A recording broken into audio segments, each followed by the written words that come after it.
Baik, bismillahirrahmanirrahim. Izin bertanya, apakah suara saya terdengar dengan jelas? Jelas Kakak. Baik, terima kasih. Bismillahirrahmanirrahim. Assalamualaikum warahmatullahi wabarakatuh. Salam warahmatullahi wabarakatuh. Alhamdulillahirabbil alamin wa bihi nasta'in wa ala umuri dunya waddin. Wassalatu wassalamu ala asyrafil anbiya'i wal mursalin sayyidina wa maulana Muhammadin. Yang terhormat Ustadz Muhammad Yunizar, SH, sebagai pemateri kita pada hari ini. Assalamualaikum Ustadz. Selamat sore. Sore. Yang sama-sama saya muliakan, ayah bunda, kakak abang yang hadir pada Zoom kita pada sore hari ini. Dan saya mengucapkan terima kasih karena sudah meluangkan waktunya untuk membersamai kami guna untuk belajar bersama Al-Quran. Segala puji bagi Allah yang telah mengaruniakan manusia dengan Islam. Segala puji bagi Allah yang telah memberikan nikmat Islam, nikmat iman, dan nikmat kesehatan kepada kita semua. Segala puji bagi Allah yang telah melapangkan hati-hati kita menuju kepada pintu-pintu kebaikan. Selanjutnya, sholawat serta salam senantiasa tercurah kepada junjungan Nabi besar Muhammad SAW beserta keluarganya, para sahabatnya, dan seluruh pengikut-pengikutnya yang senantiasa istiqomah di dalamnya. Semoga kita semua yang berada pada ruang Zoom ini termasuk dalam golongannya dan mendapatkan syafaatnya. Baik Ayah Bunda, perkenalkan saya Heni Astuti yang akan membersamai Ayah Bunda sebagai moderator selama kajian ini berlangsung. Baik, marilah sama-sama kita buka kajian kita pada hari ini, belajar bersama Al-Quran dengan sama-sama melafalkan Al-Basmalah. Bismillahirrahmanirrahim.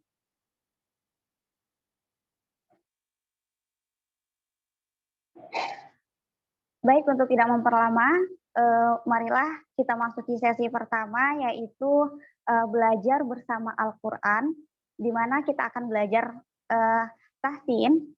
Adapun surah yang akan kita bahas pada hari ini yaitu Quran Surah Al-A'la ayat 4 sampai dengan ayat 6. Dipersilahkan kepada ayah bunda, kakak abang untuk mempersiapkan mushafnya, dan kepada Ustadz Muhammad Yunizar dipersilahkan. Oke. Cek. Suara saya kedengaran jelas ya? Jelas Ustadz. Oke. Baik, terima kasih. Sebelumnya saya ucapkan kepada moderator pada sore hari ini. Luar biasa semangatnya. Dari Jakarta ya. Yang berada di tanah Jakarta. Oke. Kita mulai. Bismillahirrahmanirrahim. Assalamualaikum warahmatullahi wabarakatuh. Waalaikumsalam warahmatullahi wabarakatuh. Alhamdulillah wassalatu wassalamu ala Rasulillah Sayyidina Muhammad ibn Abdillah wa ala alihi wa ashabihi wa mawalah, amma ba'du.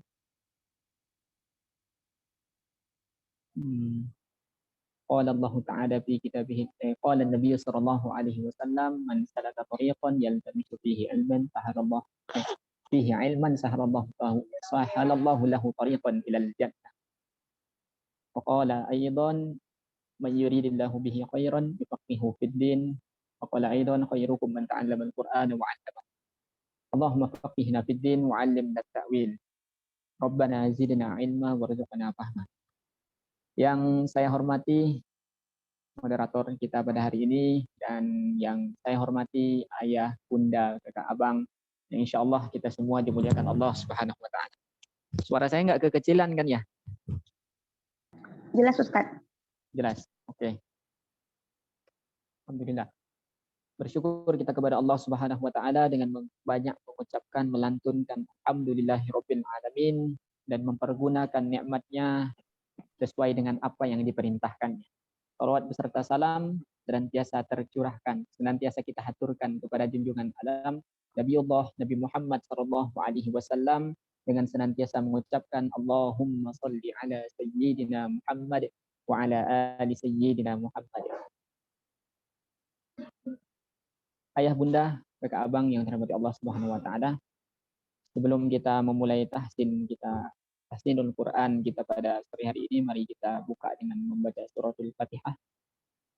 Kita bermunajat semoga dengan membaca surah Al-Fatihah ini kita dimudahkan dalam memahami Al-Quran dan dimudahkan dalam dilancarkan dalam membacanya.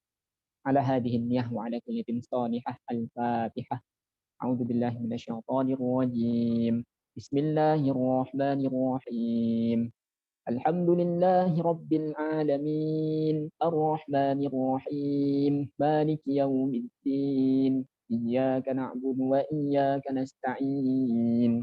Ihdinas siratal mustaqim. Siratal ladzina an'amta 'alaihim ghairil maghdubi 'alaihim waladdallin. Amin. Oke. Kita buka surah Al-A'la ya. Surah ke-87. Kalau saya nggak salah ya, 87. Dari ayat berapa tadi? Ayat ketiga ya? Dari ayat keempat, Ustaz. Oh, ayat keempat sampai ke-6. Ya, dari ayat keempat sampai ke-6. Mungkin dari ayat keempat boleh saya minta bantu Bunda Fitriadi ada? Bunda Fitriadi? Ya, Ustaz. Iya. Ayat ke-4 ya. Ustaz, itu yang wal-ladzi ya? Iya, walladzi akhrajal mar'a. Ayat kelimanya ya, ayat kelimanya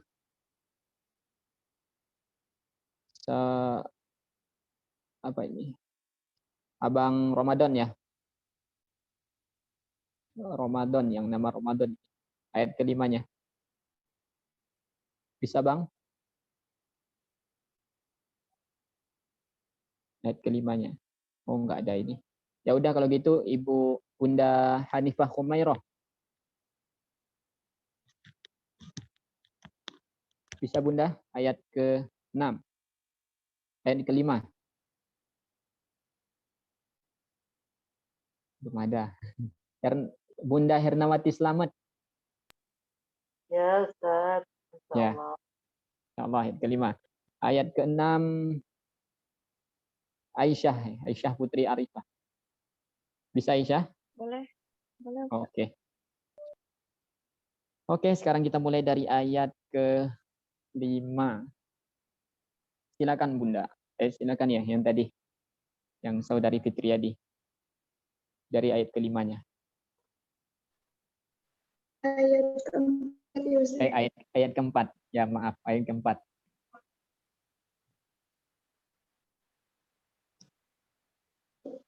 A'udzu billahi minasyaitonir rajim.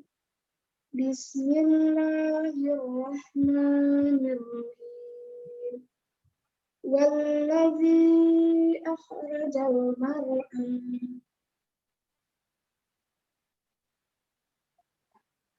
Ya, walladzi. Nah, sebentar Bunda, kita bahas dulu. Ya. Maaf ya Bunda, kita bahas dulu sebentar. Walladzi akhrajal mar'a.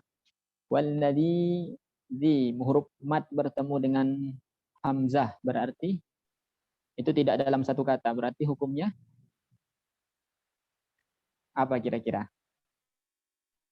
Fitri yang saudari yang membaca tadi yang huruf mat di situ ada ya mati ketemu dengan hamzah tidak dalam satu kata. Hukumnya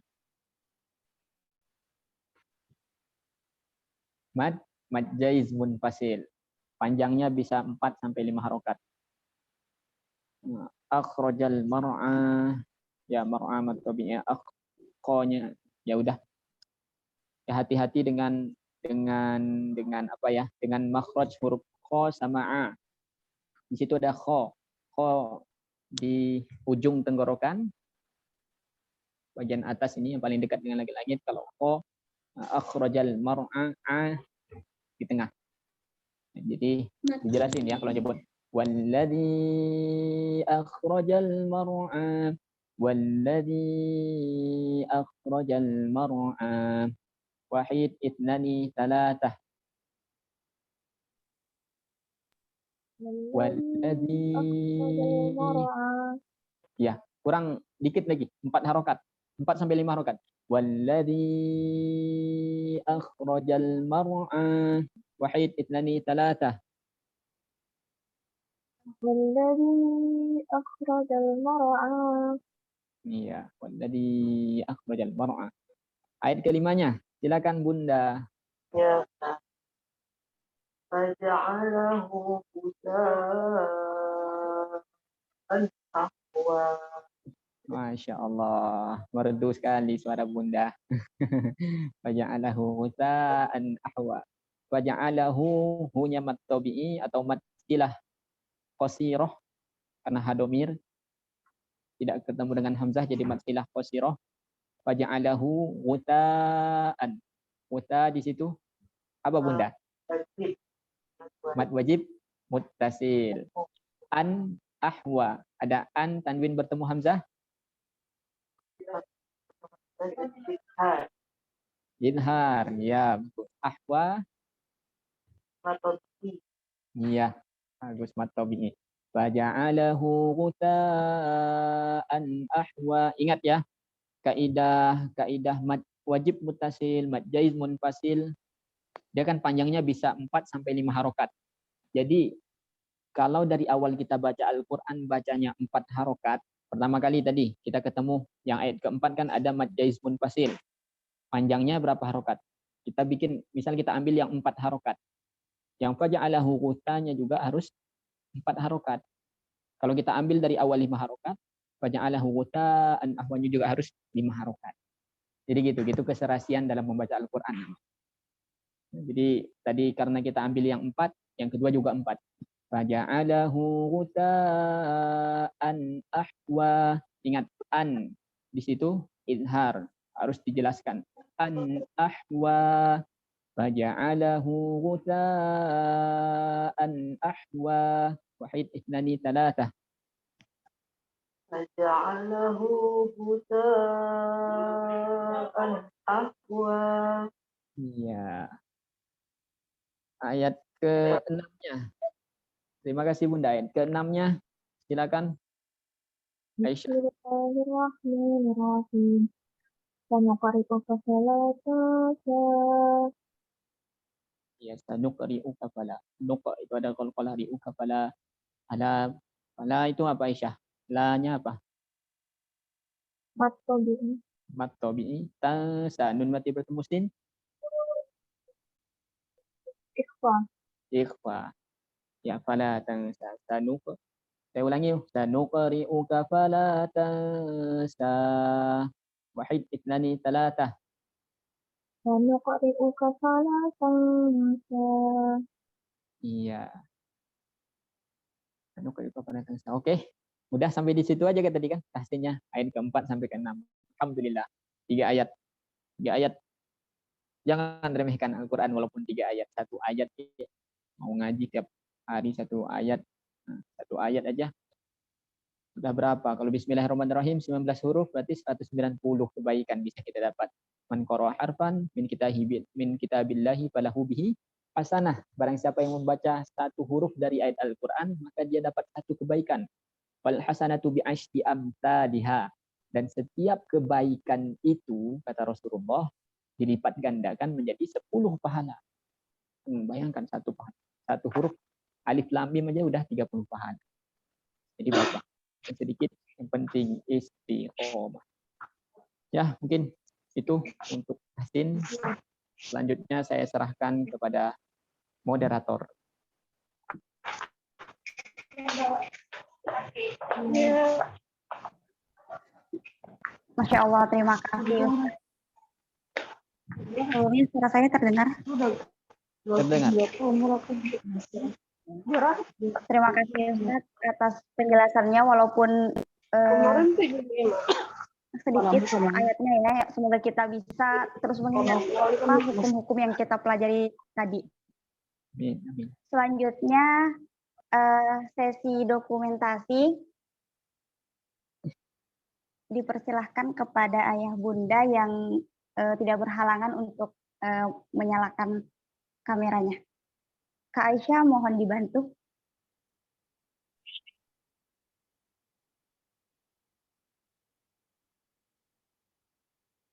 Oke, baik. Untuk ayah bunda kakak abang boleh untuk on cam biar kita ada dokumentasi hari ini. Oke, kalau gitu saya mulai. 1, 2, 3.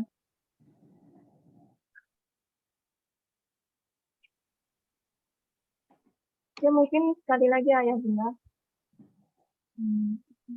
1, 2, 3. Oke, terima kasih Kak Aisyah atas bantuannya. Baik, selanjutnya yaitu materi pada hari ini, yaitu topiknya, saya kira topiknya menarik, yaitu perhiasan yang paling berharga. Mari kita dengarkan sama-sama penjelasan dari Ustadz Muhammad Nizar, seperti apa sih perhiasan apa sih yang paling berharga itu, dan selanjutnya ketika ayah bunda mempunyai pertanyaan, dipersilahkan untuk menuliskan di kolom chat, atau bisa juga nanti langsung menanyakan di sesi akhir. Baik, kepada Ustadz Yunizar dipersilahkan. Saya izin minum dulu ya, moderator. Bu. Silahkan Ustadz.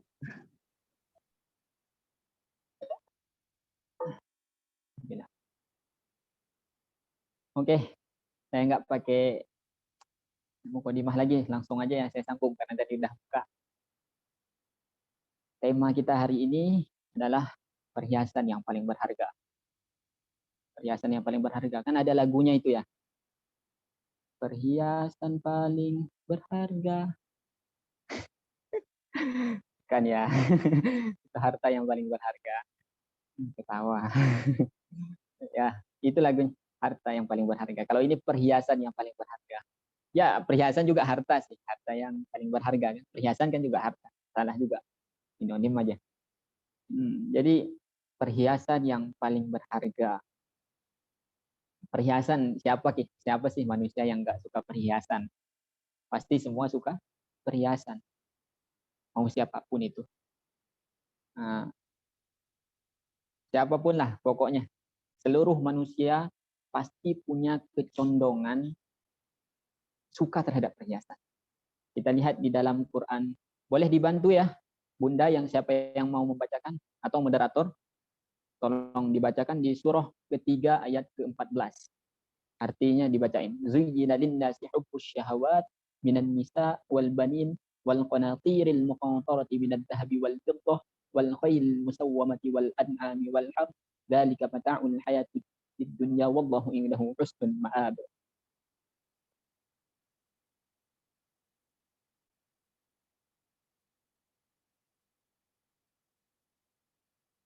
Maaf, surah keberapa Ustaz? Surah ketiga Ali Imran ayat ke-14. Bentar. Ayat ke-14. Maaf. Iya. Terjemahannya. Iya, silakan bacakan terjemahannya. Baik. Dijadikan terasa indah dalam pandangan manusia cinta terhadap apa yang diinginkan, berupa perempuan-perempuan, anak-anak, harta benda yang bertumpuk dalam bentuk emas dan perak, kuda pilihan, hewan ternak, dan sawah ladang. Itulah kesenangan hidup di dunia, dan di sisi Allah lah tempat kembali yang baik. Iya. Ya ini ya, zuyyina lin-nasi hubbus syahawati minan nisa. Dijadikan indah kecintaan terhadap aneka syahwat. Linnas hubbus syahawat minan nisa, kepada wanita-wanita. Kenapa di sini disebutkan wanita-wanita saja, nggak disebutkan laki-laki? Apakah perempuan nggak suka sama laki-laki? Suka nggak perempuan sama laki-laki? Pasti suka. Yang nggak suka sama laki-laki di luar garis normal. Ya gitu, kalau perempuan suka laki-laki, laki-laki suka perempuan. Berarti kenapa disebut di sini cuma perempuannya saja? Ada dua penjelasan para ulama. Yang pertama, karena ayat ini, kalau di sini Allah ingin menjaga kehalusan wanita, perasaan wanita. Wanita nalurinya itu naluri asli wanita kan pemalu, mau mengungkapkan sesuatu. Nah, jadi di sini dijaga. Jadi wanita itu kan gimana ya? Ya kelihatan lah. Laki-laki kalau nafsunya itu kan bisa kelihatan. Kalau perempuan ini dia condong bisa menyembunyikan, lebih bisa menyembunyikan daripada laki-laki. Itu yang pertama. Yang kedua, ini Al-Quran Allah gaya bahasa Al-Quran memang kayak gitu, dipersingkat, nggak terlalu harus dibeberkan wanita, laki-laki, wanita. Pokoknya kalau disebutkan salah satu, memang kalau itu udah menunjukkan mewakili laki-laki dan perempuan, nah pasti yang disingkat bahasanya. Kayak gini tadi, nggak disebutkan laki-lakinya. Karena apa? Udah disebutkan perempuan. Otomatis sebaliknya, mafhum mukhalafahnya, logika terbaliknya juga perempuan pasti suka dengan lawan jenisnya juga. Gitu. Jadi dua jawabannya. Nah, itu penjelasan ulama tafsir ya. Jadi intinya manusia itu suka terhadap lawan jenisnya. Dijadikan indah syahwat terhadap lawan jenis. Bukan dijadikan indah ini untuk apa? Kalau dari Allah Subhanahu wa taala menjadikannya indah untuk sebagai ujian. Sebagai ujian bagi kita. Zuyyina lin-nasi hubbus syahawat minan nisa, dari perempuan. Minan nisa. Zuyyina lin-nasi hubbus syahawati minan nisa wal qanatiril muqantarati, dari harta yang berlipat-lipat yang tak terbilang jumlahnya, minadz zahabi wal fiddah, dari emas, wal fiddah, perak. Banyaknya harta itu. Kan siapapun manusia itu pasti tergiur dengan harta, emas, perak. Siapa yang enggak suka? Pasti syahwatnya nalurinya itu pasti condong menginginkan itu. Makanya di surga diiming-iming, ya jangan samakan, tapi ya perhiasan di surga dengan di dunia pasti jelas lebih wah di surga. Di surga nanti ada perhiasan seperti ini dan seperti ini, dan bagaimanapun itu semua digambarkan kan. Jadi memang manusia punya kecondongan terhadap apalagi wal fiddah wal khairil musawwamah, kuda yang bagus, kendaraan yang bagus. Siapa nggak suka? Pokoknya keutamaan laki-laki pasti suka kendaraan-kendaraan yang bagus. Wal khairil musawwamah wal an'am, binatang ternak, wal harth, sawah ladang. Itu disukai semua manusia, pasti condong dengan hal itu. Dzalika mata'ul hayatid dunya. Itulah dzalika mata'ul hayatid dunya. Itulah kesenangan di dunia. Wallahu indahu husnul ma'ab, dan di sisi Allah lah tempat kembali yang baik. Ya. Jadi memang fitrahnya secara naluri manusia memang suka terhadap lawan jenis, harta benda, perhiasan segala macam, itu pasti suka. Tapi ingat, Al-Quran mengarahkan kita boleh suka terhadap dunia atau apa, tapi jadikan kalau di dunia, jadikan harta benda itu, kita nggak dilarang kok bekerja dengan sungguh-sungguh mengumpulkan harta, tapi untuk apa fungsinya? Ibadahnya untuk apa? Bukan berfoya-foya. Untuk kita semakin mendekatkan diri kepada Allah, untuk beribadah, entah itu bisa bangun pesantren, bangun masjid, masya Allah, luar biasa. Kan itu digunakan untuk itu semua, atau untuk sedekah air di PKCK, atau sedekah ikut Siberia, sinergi beras ceria, kan itu bisa saja untuk kita bersedekah, kita niatkan. Ya itu kan semua butuh harta, naik haji juga butuh harta. Jadi Islam perlu digarisbawahi ya, Islam nggak melarang kita meletakkan harta di tangan nih untuk kita miliki. Tapi yang Islam larang untuk meletakkan harta di hati. Kita jadikan tujuan. Kita sampai melupakan akhirat gara-gara harta. Nah itu yang takut. Cuma kalau kita kejar harta untuk lebih banyak beramal nggak masalah. Banyak sahabat yang pengusaha, banyak sahabat-sahabat yang miliarder. Abdurrahman bin Auf, Utsman bin Affan luar biasa kan, dengan hartanya mereka berjuang menolong agama. Ini nggak masalah. Islam itu mengarahkan ke arah positif. Jangan sampai kita pergunakan harta dengan cara yang salah. Gitu. Itu tentang harta. Jadi manusia pasti suka perhiasan. Siapapun suka perhiasan. Siapapun suka harta benda. Pasti punya kecondongan terhadap itu. Tapi ada satu perhiasan yang paling berharga di dunia. Yang siapa yang menjadinya patut dia bersyukur kepada Allah.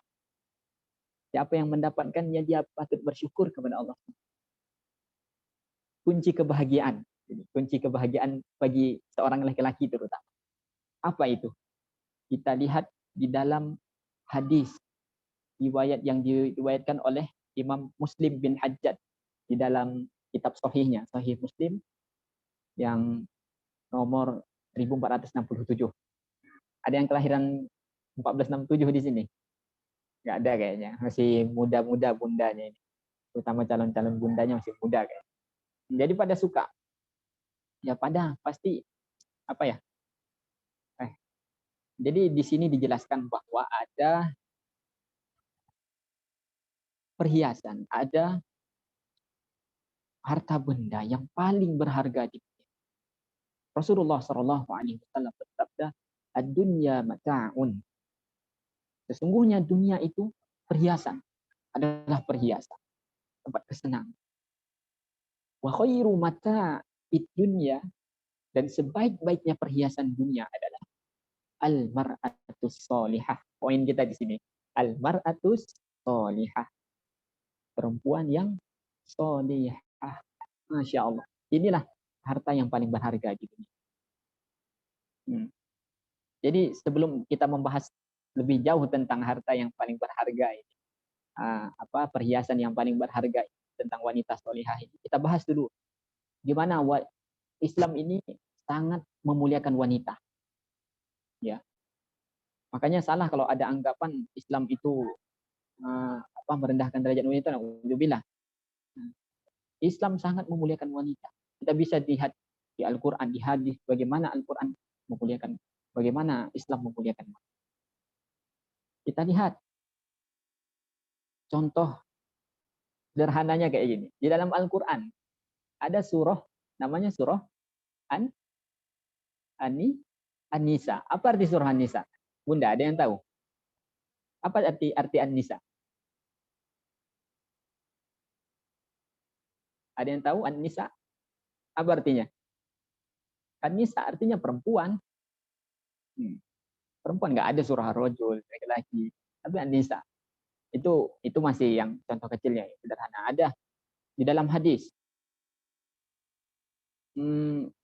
Rasulullah SAW pernah ditanya, siapakah manusia yang paling patut aku hormati? Beliau sendiri sahabat yang paling patut aku hormati.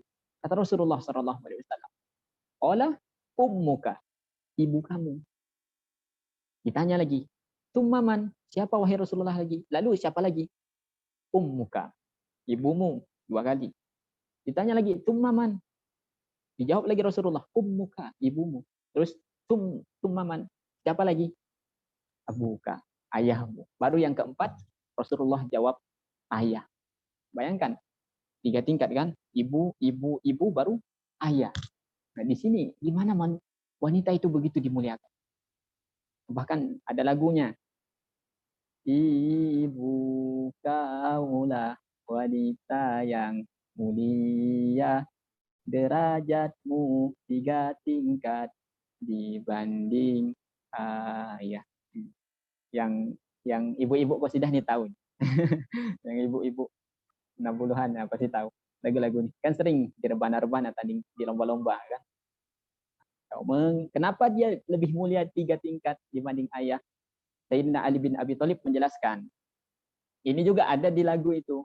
Dijelaskan juga di lagu itu. Kau mengandung, melahirkan, mengandung lagi. Enggak, mengandung, melahirkan, menyusui. Nah, jadi 3 tingkat kenapa? Wanita itu menanggung 3 beban. Yang pertama, mengandung, melahirkan, menyusui. Laki-laki enggak ada. Jadi wanita lebih dimuliakan. Zaman jahiliyah itu punya anak wanita itu punya anak apa? Punya anak wanita itu aib, Pak, Bu, aib, kejelekan. Bahkan Sayyidina Ali bin Abi Thalib itu pada zamannya, pada apa ya? Sayyidina Ali bin Abi Thalib, Umar bin Khattab sebelum sebelum masa Islam, ya, sebelum apa ketika beliau jahiliyah. Kan ada kisahnya beliau apa nguburin anaknya ya. Anaknya itu laki-laki kan. Beliau nggak terima karena malu gitu. Pokoknya kayak gitulah ceritanya. Ketahuannya pas anaknya itu kencing berdiri. Tadi dilihat kan pertama disembunyiin sama istrinya. Kalau anaknya ini bahwasanya anaknya ini perempuan, anaknya ini laki-laki karena ya ibu naluri seorang ibu nggak mau kan anaknya dibunuh. Tapi pas diajak berburu, ternyata kencingnya berdiri. Nah, di situ Umar. Maka anak itu pun ada eksekusi. Ya kayak gitulah. Itu zaman jahiliyah ya. Zaman jahiliyah sangat anak-anak perempuan itu dipandang rendah. Nggak mau mereka punya anak perempuan. Aib bagi keluarga. Tapi datangnya Islam, bahkan kata Rasulullah SAW apa? Barang siapa yang punya 3 anak perempuan, dia sabar mendidik, dirawatnya dengan baik, dikasihnya air minum. Apa yang dapat? Apa yang didapatkan oleh perempuan itu? Apa yang didapatkan orang tuanya? Anaknya ini akan menjadi tameng baginya di surga nanti. Bahkan ada sahabat menanyakan, bagaimana kalau 2? Kalau 2 anak perempuan saja? Ya bisa juga, kata Rasul. Kalau 1, bahkan sahabat sempat menduga kalau kami ngomong 1 pun Rasulullah mengiyakan. Tapi bukan berarti anak laki-laki juga nggak bisa jadi tameng untuk orang tuanya. Nggak bisa. Cuman di sini Rasulullah ingin menunjukkan bahwa perempuan itu istimewa loh di dalam Islam. Diistimewakan di dalam Islam. Jadi perempuan itu istimewa. Jadi salah orang yang mengatakan Islam itu apa? Islam itu enggak memuliakan wanita. Islam sangat memuliakan wanita. Jadi banyak sekali lagi bukti-bukti yang bahwasanya Islam itu sangat memuliakan wanita. Itu contoh-contohnya ya. Nah, dan juga wanita ini keuntungannya banyak. Mau ketika haid aja, ketika apa diistimewakannya ada liburnya dalam beribadah. Ketika haid bisa 7 hari sampai 15 hari ya kan. Nah, gitu wanita bisa di libur, dikasih libur. Tapi dikasih libur itu apakah wanita nggak dapat pahala? Dapat. Kalau dia istiqomah. Misal pas sebelum haidnya, sebelum jatah haidnya dia rajin baca Al-Quran terus kan tiap hari. Tapi pas haid nggak bisa lagi baca Al-Quran, pahalanya tetap ngalir ke dia. Kayak gitu. Jadi perempuan sangat istimewa di dalam Islam. Bahkan Rasulullah SAW mengatakan, khairukum li ahli. Sebaik-baiknya kamu hai laki-laki adalah khairukum li ahli. Yang paling baik terhadap istrinya. Ini dicatat hadis ini, Bu. Bunda-bunda dikirim ke bapaknya. Sebaik-baiknya suami adalah yang paling baik ke istrinya. Bahkan Al-Quran dengan tegas mengatakan wa'ashiruhunna bil ma'ruf. Bergaulilah mereka dengan cara yang baik. Itu. Islam sangat dimuliakan di dalam Islam. Nah, sekarang kita bahas al-mar'atus sholihah. Jadi perempuan itu dimuliakan dalam Islam, apalagi al-mar'atus sholihah. Perempuan yang sholihah. Nah, dijelaskan. Bahkan kata tadi kita flashback hadisnya tadi apa? Wa khairu mata'id dunya al-mar'atus sholihah. Al-mar'atus sholihah. Dan sebaik-baiknya perhiasan dunia adalah wanita yang sholihah. Ini wanita yang sholihah. Bahkan kunci kebahagiaan seorang laki-laki itu ada 3 di dalam hadis disebutkan. Ada al-mar'atus sholihah, istri yang sholihah. Al-maskanus sholih, tempat yang tempat tinggal yang bagus, wal markabus sholih, kendaraan yang bagus. Itu kunci kebahagiaan bagi seorang laki-laki ya. Dapat 3 ini mudah, kebahagiaan yang hakiki untuk laki-laki di dunia ini. Dapat al-mar'atus sholih. Jadi, nah, bagaimanakah ciri-ciri orang yang al-mar'atus sholihah itu, perempuan yang sholihah itu? Nah, ini yang kita bahas. Kita bisa buka di dalam Quran surah keempat ya, An-Nisa ayat ke-34. Boleh dibacakan artinya, saudari Heni atau siapa yang mau membacakan? Ar-rijalu qawwamuna 'alan nisa. Saya ulangi di dalam Quran surah keempat ayat 34 ya. Ar-rijalu qawwamuna 'alan nisa bima faddalallahu ba'dahum 'ala ba'd. Ar-rijalu qawwamuna 'alan nisa bima faddalallahu ba'dahum 'ala ba'd.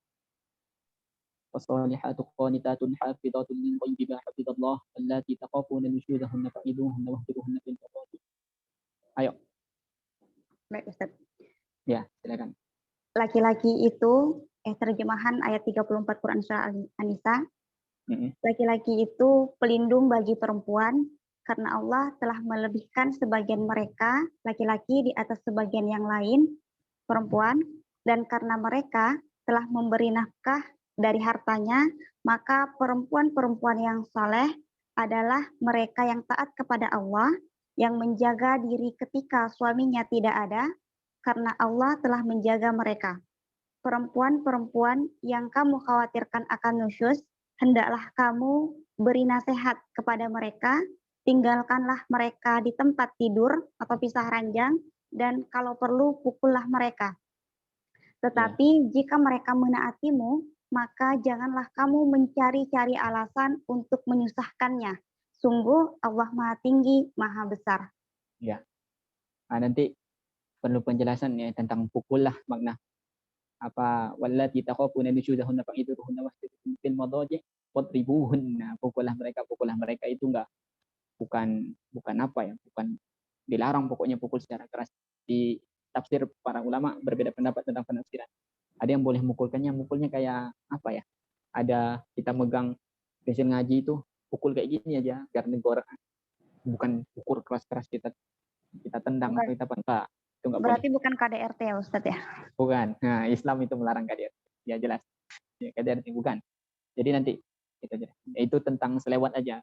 Karena tadi sebenarnya poin kita bukan di situ.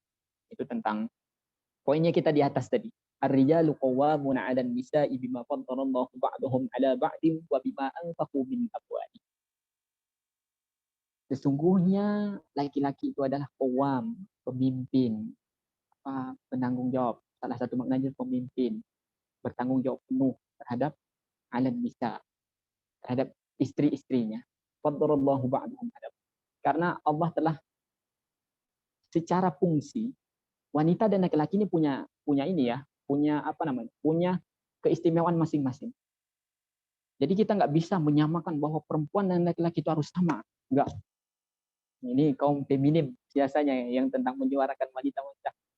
Kita nggak bisa menyatakan bahwa laki-laki dan perempuan itu sama persis, enggak. Kita nggak boleh. Kalau yang dimaksud yang mereka suarakan itu maksudnya memperjuangkan memang hak yang seharusnya perempuan dapat, itu mereka dapat, ya nggak apa-apa. Tapi kalau menyamakan rata-rata keseluruhannya disamakan rata, itu nggak benar. Soalnya kenapa? Kita nggak boleh menolak bahwa memang secara kudrati, secara fitrinya manusia, laki-laki dan perempuan itu punya fungsi, punya keistimewaan masing-masing. Dan kenapa laki-laki ar-rijalu qawwamuna 'alan nisa? Kenapa laki-laki yang jadi pemimpin bagi perempuan? Karena secara fungsinya, ini kan secara keistimewaannya, yang lebih condong bisa jadi pemimpin itu laki-laki. Bukan berarti perempuan nggak punya keistimewaan atau lemah. Ya, bisa dimengerti. Saya gitu, saya jelasin. Kenapa laki-laki yang lebih berhak jadi pemimpin karena secara fungsinya, cara keistimewaannya, laki-lakilah yang lebih pas jadi pemimpin daripada perempuan. Nah, makanya di rumah tangga yang jadi pemimpinnya adalah laki-laki. Bukan berarti wanita rendah, enggak. Justru itu memuliakan wanita. Kenapa? Faddarallahu ba'dahum ala ba'd. Nah, fungsinya itu memang kalau secara yang pertama itu tadi fungsinya secara kalau kita pikir-pikir yang memang yang pas itu adalah yang jadi pemimpin adalah laki-laki. Wa bima anfaqu min amwalihim. Karena laki-laki juga yang menafkahkan. Nah, yang wajib menafkahkan, kewajiban nafkah itu adanya pada laki-laki. Makanya laki-laki yang lebih berhak kayak gitu. Poin kita di sini. Itu tadi saya bahas sedikit biar itu intermezzo aja. Tapi poin kita yang di sini selanjutnya. Fassalihatu qanitatun hafidhatun lil ghaibi bima hafizallah. Wanita yang solehah itu adalah qanitatun. Mereka yang taat kepada Allah. Otomatis kalau taat kepada Allah berarti taat juga kepada suaminya.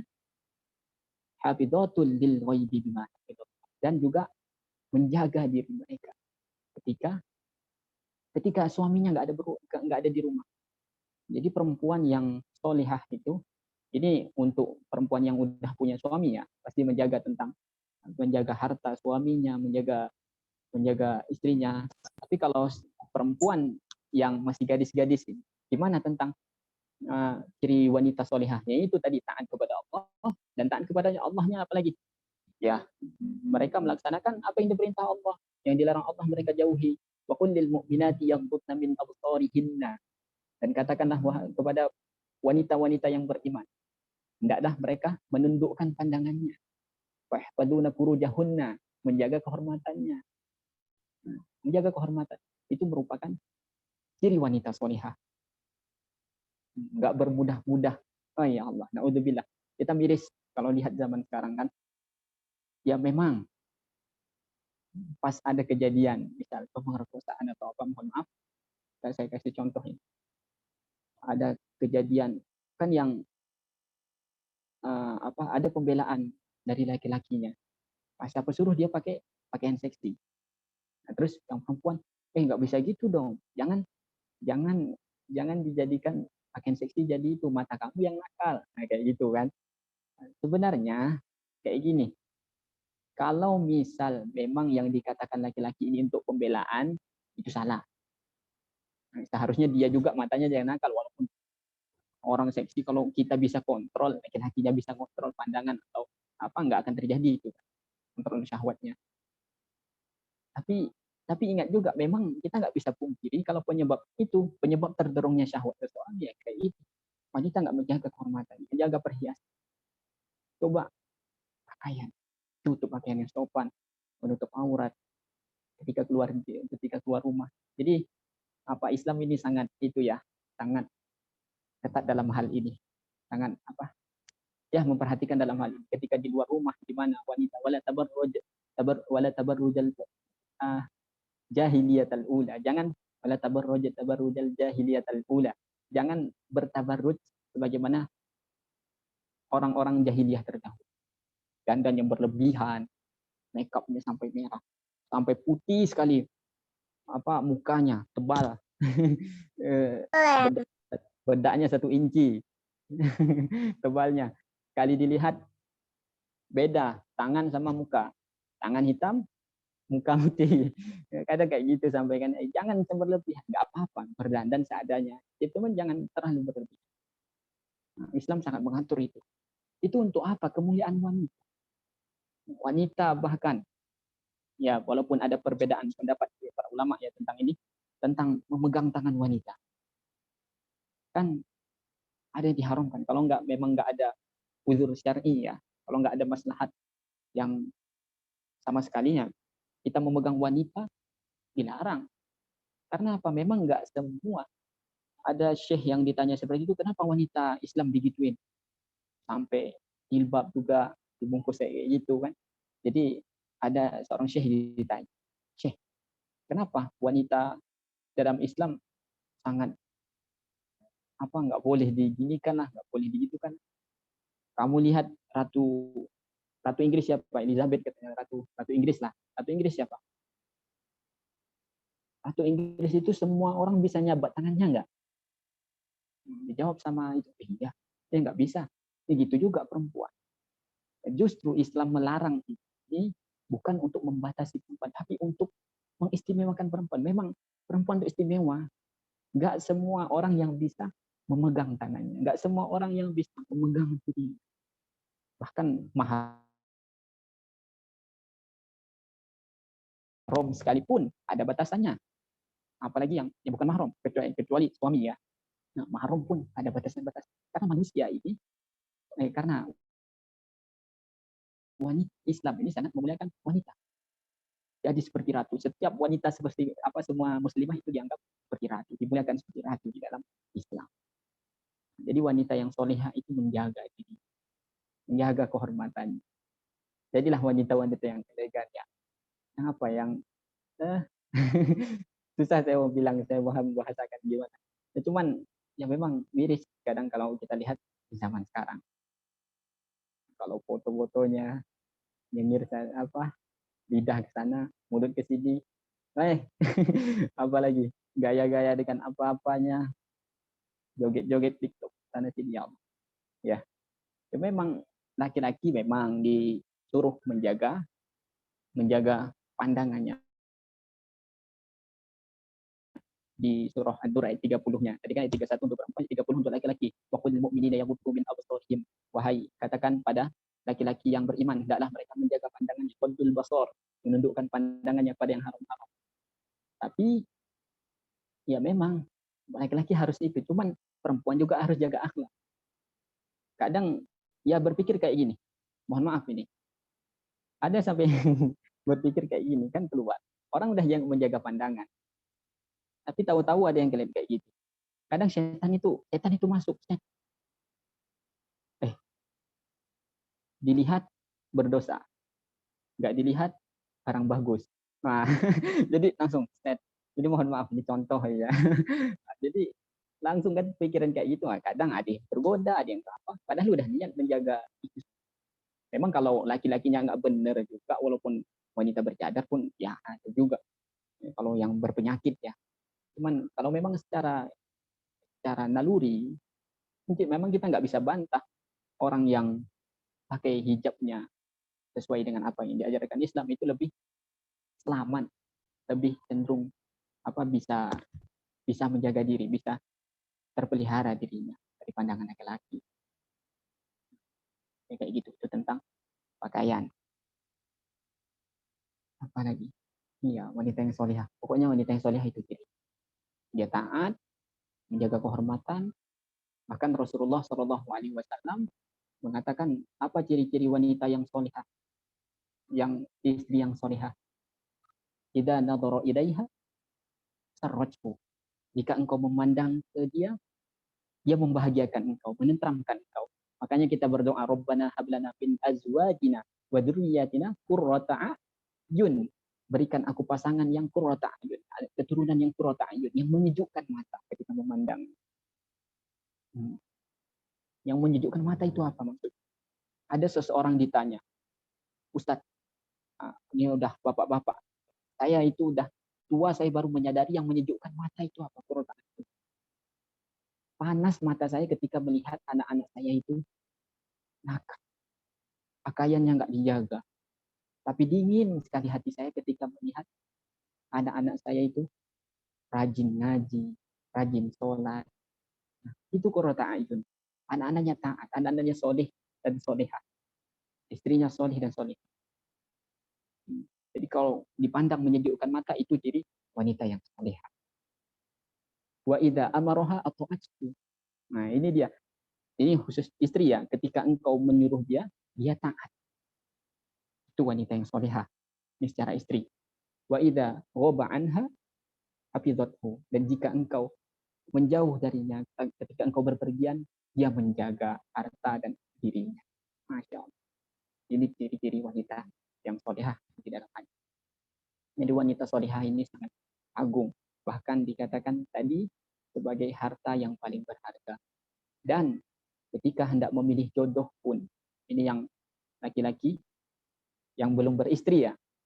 Kalau yang ayah-ayahnya, kalau mau nambah, saya nggak tahu itu urusan sama ibunya. Tapi kalau ingin mencari apa? Kalau ingin mencari istri, ukurannya apa? Tungkahul mar'atu li'arba. Wanita itu biasanya dinikahi karena 4 hal. Bimaliha, karena hartanya, nasabiha, karena nasabnya, walijamaliha, karena kecantikannya. Biasa kan orang mandang ini. Cuma ditegaskan oleh Nabi, walidiniha, dan karena agamanya. Belakangnya Rasulullah tegaskan, fadbar bidatid-din, pandanglah agamanya, tanpa tiada, maka engkau akan. Ini kunci kebahagiaan yang hakiki. Saya pun walaupun saya belum merasakan ya, saya punya istri, mudah-mudahan nanti saya dapat istri solihah, amin, aminin dong. Saya pun belum merasakan. Cuman memang dari pengakuan orang yang pengalaman, yang dari orang yang saya sharing, memang ketika dapat istri yang solehah, yang patuh, yang menjaga, itu menenteramkan. Itu jadi kebahagiaan seorang laki-laki, salah satunya adalah mendapatkan istri yang solehah. Semoga ibu-ibu nanti dapat suami yang soleh. Ibu-ibu, astagfirullahaladzim, ibu-ibu yang yang belum nikah, saudari moderator, teman-teman yang lain yang belum menikah nanti dapat suami-suami yang soleh, dan yang laki-laki terutama pematerinya nanti, amin, dapat wanita yang solehah. Mudah-mudahan kita berdoa seperti itu. Jadi perhiasan yang paling berharga adalah wanita solehah. Jadi wanita solehah yang paling berharga. Dapat wanita solehah, bahagia hidup. Mungkin itu sekilas penjelasan saya tentang harta yang paling berharga. Semoga bermanfaat. Jika ada salah, saya mohon maaf. Saya kembalikan kepada moderator. Masya Allah, terima kasih Ustadz atas pengingatnya. Terutama untuk saya sendiri sebagai perempuan ya. Banyak sekali insight yang bisa saya dapat sebagai reminder untuk diri saya sendiri. Semoga Ustadz juga menemukan dan mendapatkan ciri-ciri yang seperti Ustadz sebutkan tadi. Amin, amin. Amin, baik. Paling khusyuk. Amin. Baik, Ayah Bunda, jika ada pertanyaan seputar tentang perhiasan paling berharga, dipersilahkan. Mungkin ada yang ingin bertanya secara langsung, atau jika malu bisa bertanya lewat kolom chat.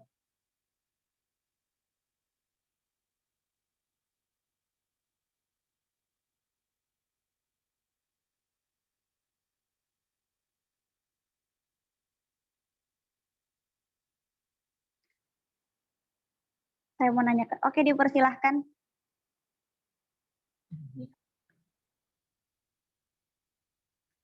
Almira, Ibu Almira.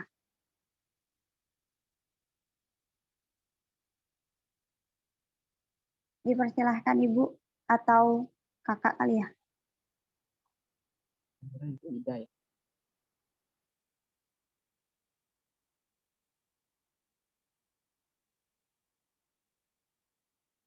Lagi ngetik kayaknya.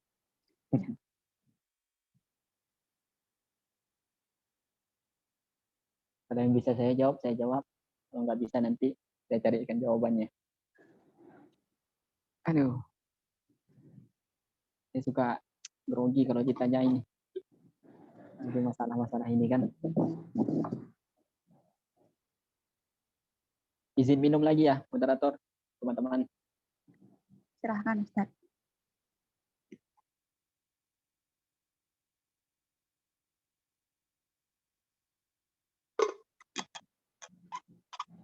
Baik, Ustadz, sembari menunggu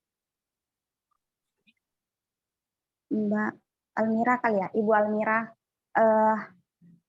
mengetik kali. Oh ini udah.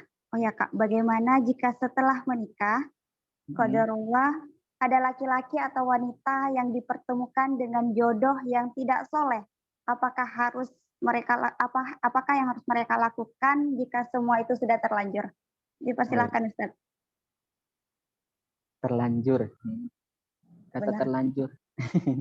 Ini susah nih kalau udah terlanjur. Udah ada terlanjur untuk narik lagi itu susah kan. Jadi gini, kalau udah terlanjur dapat lelaki yang nggak soleh, lihat dulu sampai sebatas apa. Ingat, ada suatu perkara yang halal tapi tidak disukai, apa itu? Tolak, cerai ya, itu nggak disukai sama Allah. Betulnya itu halal tapi nggak disukai, dibenci sama Allah. Jadi usahakan jangan sampai, aduh, kalau saya sekarang bicaranya teorinya Bu. Saya teori aja nih, praktek belum. Teori juga kebetulan saya jurusan hukum keluarga, jadi dikit-dikit tahu, jadi sering-sering dari dosen. Jadi kalau udah terlanjur dapat suami yang nggak soleh, dilihat dulu nggak solehnya itu gimana. Kalau masih lah, kalau dia udah sampai nggak bisa ditolerir, misal minum minuman keras, udah keluar diskotik tiap malam, udah tempuh jalan musyawarah, jalan apa, udah ibu adukan ke wali sebagai macam wali-wali yang dekat sama ibu, bapak, kakek, atau paman, saudara laki-laki ibu. Ibu ajak musyawarah, dia pun dipertemukan dengan mereka, diajak bagaimana, udah nggak ada jalan keluar lagi, ya itu boleh. Ya, laksanakanlah itu. Kuno namanya, kalau perempuan yang minta ke pengadilan, minta diceraikan. Itu boleh. Tapi kalau nggak solehnya masih tahap-tahap yang masih bisa ditolerir, ya itulah jodoh, Bu. Itulah pasangan, diciptakan untuk saling. Jangan pernah mencari laki-laki yang sempurna, dan yang perempuan juga jangan pernah mencari laki-laki yang sempurna, dan laki-laki jangan pernah mencari wanita sempurna. Karena hakikatnya kita diciptakan untuk saling menyempurnakan. Ya, jadi kalau memang dapat yang masih solehnya itu standar, jangan kita standarkan ke orang lain, enggak.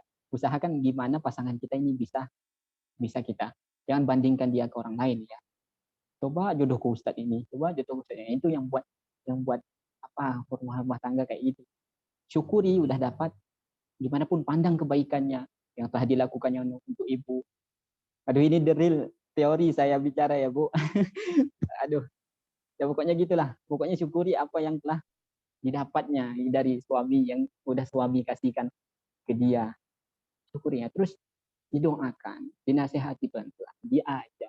Misal sholat subuhnya masih susah, abang sholat subuh yuk, entah itu dipercikkan air atau apa, pokoknya diajak pelan-pelan, nggak masalah itu apa tentang sedekah atau apa ya. Kalau memang ini yang masih bisa ditolerir ya, masih bisa diajak kompromi bersama-sama pelan-pelan.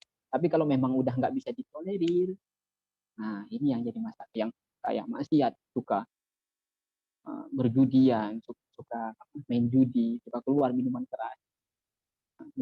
keras ke diskotik tiap malam atau segala macam, udah ditempuh jalan musyawarahnya, jalan untuk gimana jalan keluarnya ke keluarga dan sebagainya macam, tapi udah nggak bisa ditemu lagi titik temunya, ya udah di saat itulah kata kata talak boleh diminta.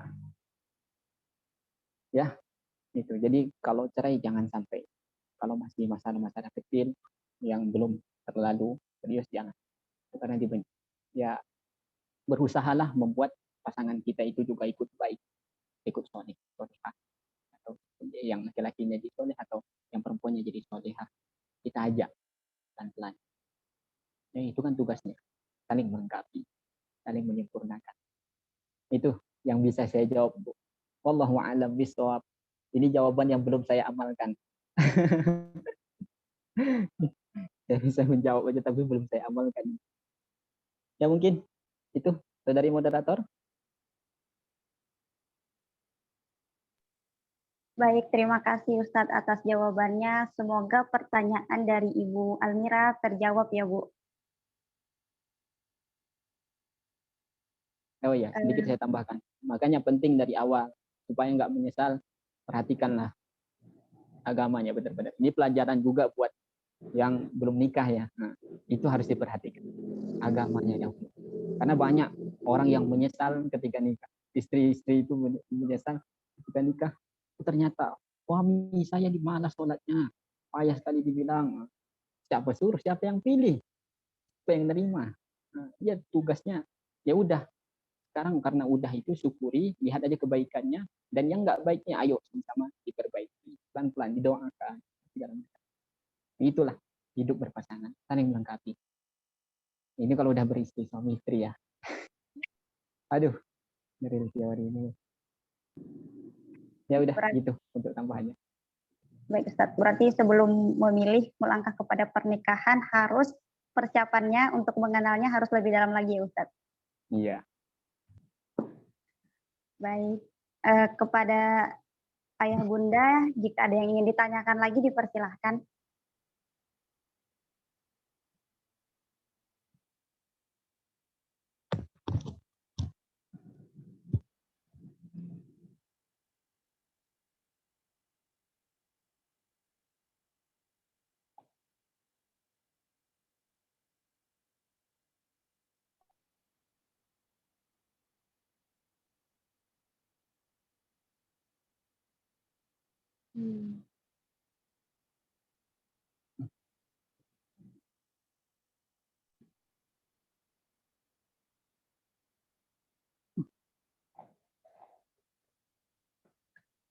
Baik Ustadz, sembari menunggu pertanyaan yang lain, ada satu hal yang saya petik tadi, yaitu perempuan itu kan identik dengan rasa malu. Baik Ibu. Terpental mas, terpental Ya. mas.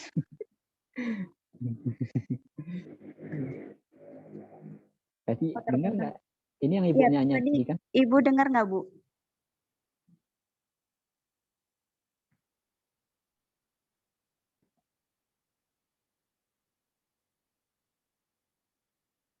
Ya dengar Kak. Alhamdulillah. Tapi Tapi dia, nggak nangkep. gimana Nangkepnya Ustadz? Apa kamu ditambahkan Ustadz? Nangkepnya di mana tuh? Oh ya. Yang pasti yang udah didapat itu disyukuri Bu, sama-sama diperbaiki. Nah, intinya harus bersabar dan tetap ngajak kebaikan. Iya, bersabar, ajak kebaikan selama masih bisa ditolerir ya kebaikan, keburukannya itu. Kalau masih entah dia lalai, kalau ngerjain sholat suka nunda-nunda atau apa, itu masih nggak boleh minta cerai ya. Kalau masalah kecil jangan Bu. Ingat, sesuatu yang boleh tapi dibenci sama Allah itu adalah talak, cerai. Minta cerai. Jangan, perpisahan itu udah benar-benar jalan akhir. Jangan hidup kata orang ya. Saya dengar lagi kata orang perempuan dari ibu-ibu. Saya dengar curhat dari ibu-ibu. Sesengsara-sengsaranya, sesusah-susahnya hidup bersuami, susah lagi hidup menjanda. Ya gitu, coba pikir. Tapi kalau memang itu suaminya udah nggak bisa ditolerir, kesalahannya ya minta, boleh dilakukan. Memang jalan keluarnya itu nggak ada jalan lain, udah. Ya ladang perjuangannya. Iya, rumah tangga itu ladang perjuangan. Saya ulangi tadi kata-kata saya ya. Jangan pernah laki-laki mencari wanita yang sempurna, dan jangan pernah juga wanita mencari laki-laki yang sempurna. Karena kita diciptakan untuk saling menyempurnakan. Ya, itu kalau udah dapat istri ya. Tapi banyak yang nikah, kedua dapatnya lebih baik. Iya, tapi dilihat dulu sebabnya apa. Sebabnya apa? Sebab cerainya itu apa? Ya memang pasti kalau misal memang udah nggak kita bisa, memang kita bisa nggak dipersatukan lagi. Memang udah kita nggak bisa klop lagi, nggak bisa seirama, seiring. Nah, kita ajak nggak bisa lagi, udah konflik terus tiap hari, nggak ada jalan lain lain itu udah dimusyawarahkan ke wali-wali, dan tapi tetap nggak nemu jalan keluar ya. Itulah jalan keluarnya, satu-satunya jalan keluar saya acara. Dan ingat, boleh jadi suami kita itu merupakan anak tangga kita untuk mendapatkan orang yang lebih bagus. Karena kan kayak gitu. Allah kadang menguji kita dengan sesuatu yang nggak buruk lagi, yang buruk menurut kita, tapi nanti Allah kasih di balik sesuatu yang buruk itu ada yang lebih baik. Kayak kita menyelam ke dasar lautan dalam mau mendapatkan mutiara. Untuk mendapatkannya harus menempuh, harus nyelam dulu. Nah, ternyata di balik dapat kita dalam lautan yang dalam itu ada mutiara. Kayak itu harus melewati gelombang-gelombangnya dulu. Itu kalau misal harus cerai ya.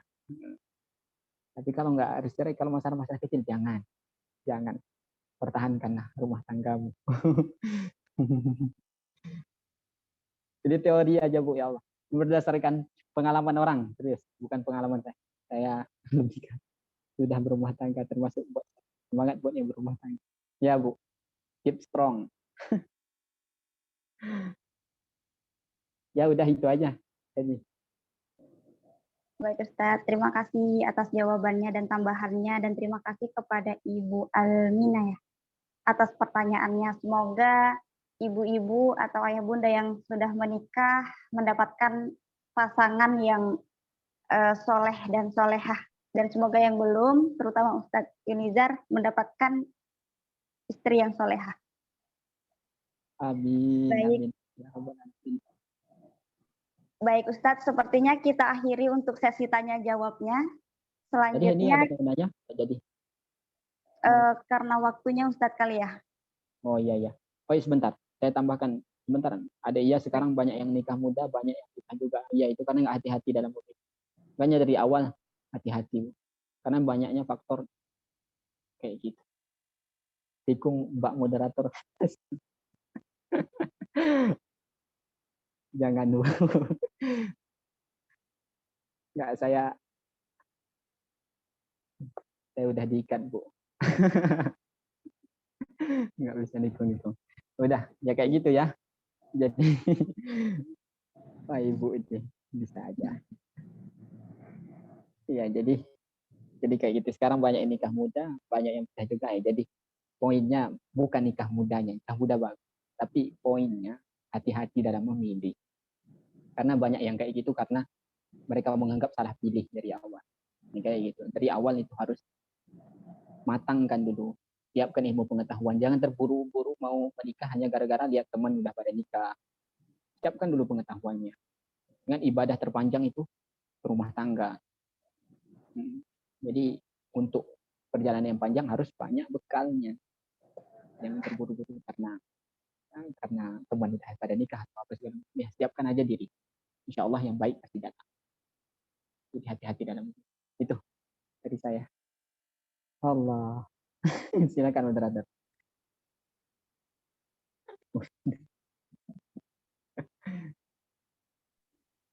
Baik, kita akhiri untuk sesi tanya jawabnya ya Ustadz. Selanjutnya yaitu sesi Riyadah Surah Al-Waqiah. Kepada ayah bunda, kakak abang dipersilahkan untuk mempersiapkan mushafnya. Kita sama-sama mendengarkan bacaan Quran Surah Al-Waqiah. Selanjutnya ditutup dengan doa oleh Ustadz Yunizar. Kepada Ustadz dipersilahkan. Ya, mungkin ada yang mau didoakan, udah nggak apa-apa, nanti kita doakan Al-Fatihah yang berikutnya di belakang ya. Sekarang kita niatkan aja.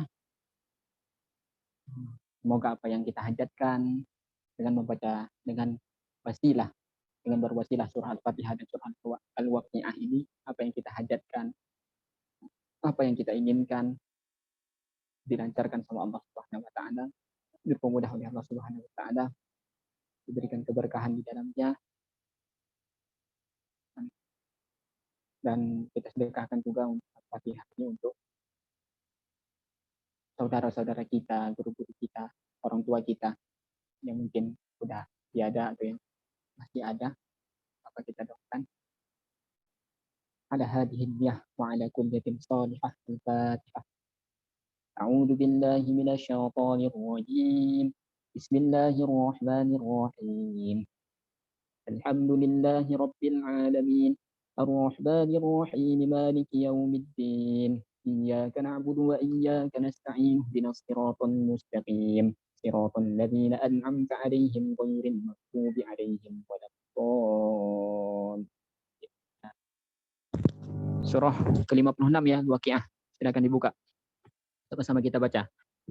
أعوذ بالله من الشيطان الرجيم بسم الله الرحمن الرحيم إذا وقعت الواقعة ليس لوقعتها كاذبة خافضة رافعة إذا رجت الأرض رجا وبست الجبال بسا فكانت هباء منبتا وكنتم أزواجا ثلاثة فأصحاب الميمنة ما أصحاب الميمنة وأصحاب المشأمة وأصحاب المشأمة استغفر الله وأصحاب المشأمة ما أصحاب المشأمة والسابقون السابقون أولئك المقربون في جنات النعيم ثلة من الأولين وقليل من الآخرين على سرر موضونة متكئين عليها متقابلين يطوف عليهم ولدان مخلدون بأكواب وأبارق وكأس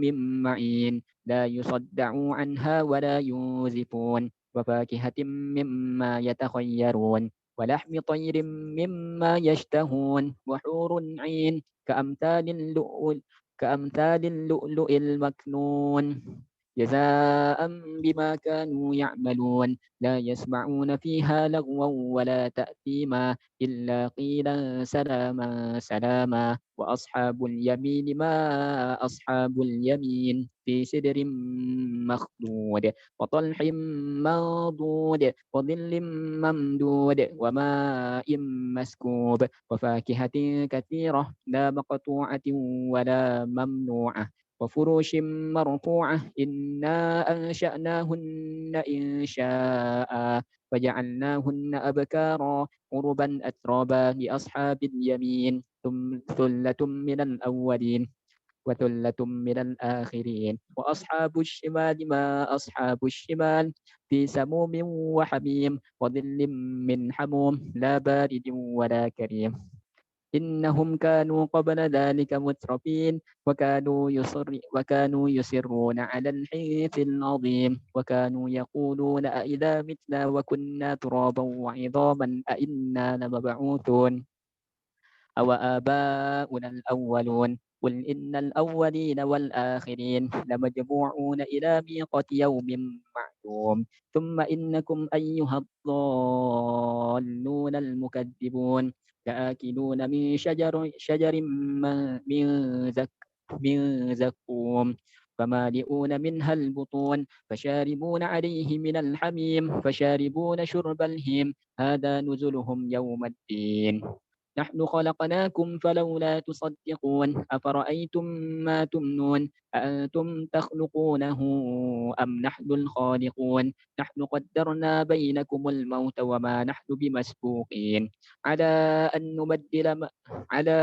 نبدل أمثالكم وننشئكم فيما لا تعلمون ولقد علمتم النشأة الأولى فلولا تذكرون أفرأيتم ما تحرثون أأنتم تزرعونه أم نحن الزارعون لو نشاء لجعلناه حطاما فظلتم تفكهون إنا لمغرمون بل نحن محرومون أفرأيتم الماء الذي تشربون أأنتم أنزلتموه من المزن أم نحن المنزلون لو نشاء جعلناه أجاجا فلولا تشكرون أفرأيتم النار التي تورون أأنتم أنشأتم شجرتها أم نحن المنشئون نحن جعلناها تذكرة ومتاعا للمقوين فسبح باسم ربك العظيم فلا أقسم بمواقع النجوم وإنه لقسم لو تعلمون عظيم إنه لقرآن كريم في كتاب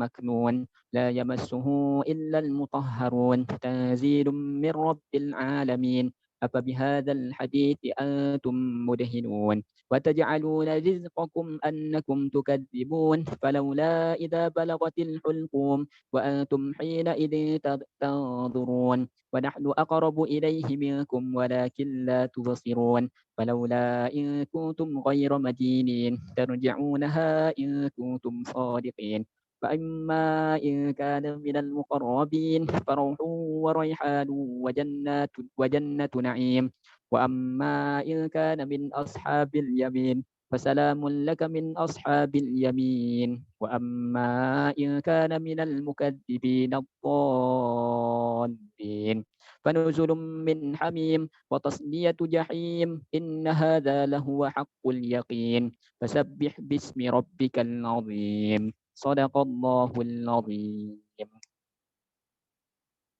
Alhamdulillah. Oke, ini ada mohon doanya untuk almarhum ayahanda Tsumma khususun ila almarhum ayahanda Haji Teti Rahmat Ibrahim bin Usman, Ibunda Hajah Uun Undah binti Rusmita. Semoga diampuni segala dosa dan kesalahannya, di lapangan kuburnya ditempatkan yang mulia di sisinya. Untuk suami dan anak-anak kami Anda Namozah Fatiyah Muhammad Kayataka Taniyah dimudahkan segala urusan dan dikabulkan semua hajat amin ya Allah. Mohon doa untuk almarhum Haji Slamet Sudir bin Sudir, almarhum Haji Ni'mah bin Haji Abdullah. Lahumul Fatihah. A'udzu billahi minasyaitonir rajim. Bismillahirrahmanirrahim. Alhamdulillahi rabbil alamin arrahmanir rahim maliki yaumiddin. Iyyaka na'budu wa iyyaka nasta'in. Ihdinas siratal mustaqim. Siratal ladzina an'amta 'alaihim ghairil maghdubi 'alaihim waladdallin. Amin. Lagi mohon doa untuk almarhum Bapak Suwo.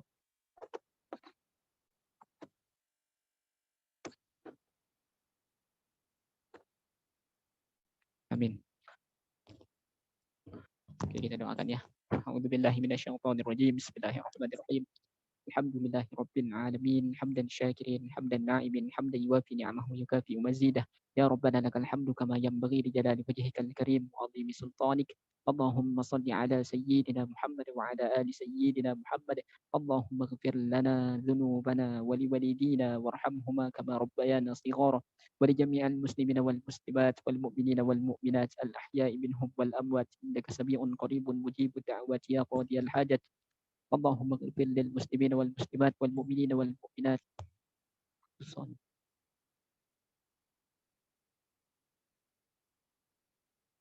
اللهم اغفر لهم وارحمهم وعافهم واعف عنهم. اللهم اغفر لهم وارحمهم وعافهم واعف عنهم. اللهم اغفر لهم وارحمهم وعافهم واعف عنهم. اللهم لا تدع لنا ذنبا إلا غفرته. Ya Allah, jika ada di antara kami pada hari ini ya Allah yang berkumpul di Zoom meeting ini ya Allah, yang hadir di Zoom meeting ini ya Allah, jika ada di antara kami yang sedang Kau uji dengan ujian, ya, dengan musibah di dunia ini, atau Engkau uji dengan kegundahan, jangan Engkau biarkan, melainkan Engkau beri solusi ya Allah. Wala hamman illa farajatah. Jika ada di antara kami yang punya masalah ya Allah, yang membawa kegundahannya, jangan Engkau biarkan, melainkan Engkau beri solusi kepada mereka ya Allah. Wala maridan illa syafaitah. Jika ada di antara kami, saudara-saudara kami yang sedang Engkau uji dengan sakit ya Allah, jangan Engkau biarkan, melainkan Engkau angkat penyakitnya ya Allah.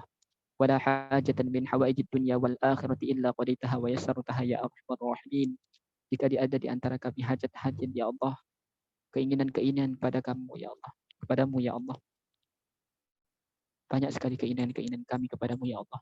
Jangan Engkau biarkan ya Allah, melainkan Engkau kabulkan hajat-hajat kami ya Allah. Rabbana la tuzigh qulubana ba'da idh hadaitana wa hab lana min ladunka rahmah innaka antal wahhab. Ya Allah, jangan Engkau condongkan hati kami kepada kesesatan, kepada keburukan, sesudah Engkau beri petunjuk kepada kami kepada kebaikan ya Allah. Sesungguhnya Engkau Maha Pemberi ya Allah. Rabbana atina min ladunka rahmatan wa hayyi' lana min amrina rasyada. Ya Allah, kami memohon rahmat dari sisi-Mu dan jalan keluar dari setiap masalah yang Engkau ujikan kepada kami ya Allah. Rabbana hab lana min azwajina Ya Allah, berikanlah kepada kami, anugerahkanlah kepada kami dari pasangan kami, waduriyatina, dan anak keturunan kami, qurrata a'yun, yang menyejukkan mata, ya Allah. Waj'alna lil muttaqina imama, dan jadikanlah kami pemimpin bagi orang-orang yang bertakwa. Rabbana atina fid dunya hasanah wa fil akhirati hasanatan wa qina adzabannar. Wa sallallahu ala nabiyyina Muhammadin nabiyil ummi wa ala alihi wa sahbihi wa baraka wa sallam. Subhana rabbika rabbil izzati amma yasifun. Wa salamun alal mursalin walhamdulillahi rabbil alamin. Oke, mungkin sekian dari saya. Jika terdapat kekurangan, ketidakjelasan dalam penyampaian, atau kesalahan dalam kata-kata ketika menjawab atau menjelaskan, saya mohon maaf yang sebesar-besarnya. Saya memohon maaf kepada ayah, bunda, kakak, abang sekalian, dan saya memohon ampun kepada Allah Subhanahu wa taala. Dari saya cukup sekian. Saya serahkan kepada moderator. Wassalamualaikum warahmatullahi wabarakatuh. Waalaikumsalam warahmatullahi wabarakatuh. Baik, Jazakallah terima kasih. khair, Ustaz. Makasih Ustaz. Baik, terima kasih Ustadz atas penjelasannya hari ini, dan semoga doa-doa kita diijabah kepada Allah Subhanahu wa taala.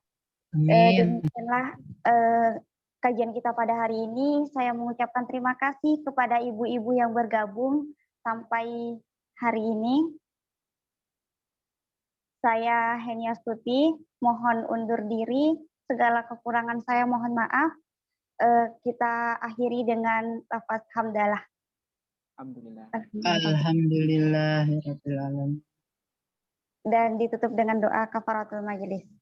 Subhanakallah. Subhanakallahumma wa bihamdika asyhadu an la ilaha illa anta astaghfiruka wa atubu ilaik. Astaghfiruka wa atubu ilaik.